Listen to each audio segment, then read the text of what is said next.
নমস্কাৰ, মই মানসী শৰ্মা আৰু এটা ৰেচিপি ভিডিঅ' লৈ আহিলোঁ। ৰেচিপিটো একদম আজি পিঁয়াজ, নহৰু, আদাবিহীন পনীৰৰ চব্জি। তাৰ কাৰণে মই পেনখন অলপ গৰম কৰি তাত জিৰা অলপ গৰম হোৱাৰ পিছত ফুটাই লৈছোঁ।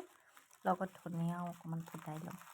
সেইখিনি অকণমান ভজা গোন্ধটো আহিলে তাত মই তেল দিম। এনেকৈ ভাজিছোঁ, কম জুইত ভাজিছোঁ, নহ'লে পটককৈ ক'লা হৈ যায় যে। তাৰপিছত ভজা গোন্ধটো অহাৰ পিছত তাত মই মিঠাতেল দি দিছোঁ 2 চামুচমান।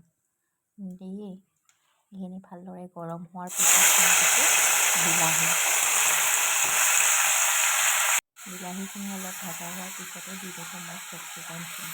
কেপচিকাম প্ৰায় ডাঙৰ এটাই লৈছোঁ আৰু তাতে মই দিছোঁ এতিয়া হালধি, নিমখটো নিজৰ সোৱাদ অনুসৰি দিব লাগিব। জিৰা, ধনিয়া এইখিনিয়ে বেছি মছলা, আৰু ইয়াত বিশেষ একো নালাগে, তথাপিও মানে তৰকাৰীখন খাবলৈ বৰ সোৱাদযুক্ত হয়। সেইখিনি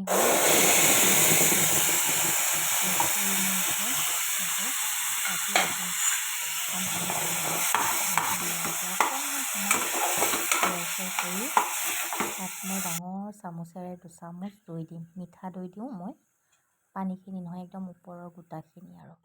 এই তাত মই 1.5 বাতিমান পানী দিছোঁ, লগত দিছোঁ 1 কাপ গাখীৰ।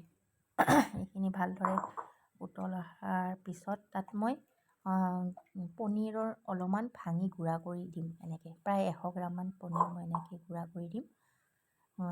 গুড়া কৰাৰ পিছত সেইখিনি ভালদৰে লৰচৰ কৰা উতল অহাৰ পিছত তাত মই দিম ক্ৰীম অলপ।